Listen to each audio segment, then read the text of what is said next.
Cramer's rule இது எப்படி use பண்ணுறதுன்னு பார்க்குறதுக்கு முன்னால் கண்டிஷன் என்னென்னா கொடுத்துருக்க சிஸ்டம் ஆஃப் லீனியர் ஈக்குவேஷன்ஸோட கோஎஃபிஷியன்ட் மேட்ரிக்ஸ் ஸ்கொயராக இருக்கணும், அப்புறம் நான் சிங்குலராக இருக்கணும்.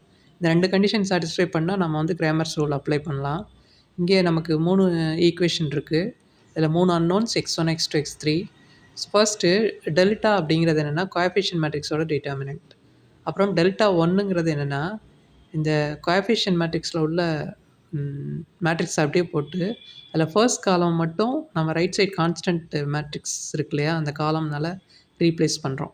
ஸோ டெல்டா 2 டெல்டா 3 அதே மாதிரி செகண்ட் காலம் தேர்ட் காலமை கான்ஸ்டன்ட் ரைட் சைட் கான்ஸ்டன்ட் இருக்கு இல்லையா, அந்த காலம்னால ரீப்ளேஸ் பண்ணி கிடைக்கிறதா வந்து டெல்டா 2 டெல்டா 3.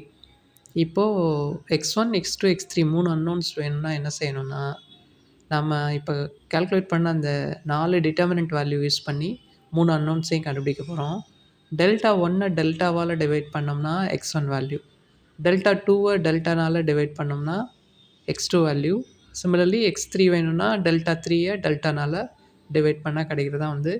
ஸோ நம்ம ஃபஸ்ட்டு கொடுத்துருக்குற லீனியர் ஈக்குவேஷன்ஸ் வந்து கோஎஃபிஷியன்ட் மேட்ரிக்ஸு, அப்புறம் கரஸ்பாண்டிங் காலம் வந்து அந்த கான்ஸ்டன்ட் ரைட் சைட் கான்ஸ்டன்ட் காலம்னால ரீப்ளேஸ் பண்ணி 3 சஃபிக்ஸ் போட்டு 3 டெல்டாஸ் இந்த 4 டிட்டர்மினன்ட் வேல்யூ கால்குலேட் பண்ணக்கப்புறமா அன்னோன்ஸ் வந்து டைரெக்டாக கால்குலேட் பண்ணிடலாம். இதுதான் வந்து கிராமர்ஸ் ரூல்.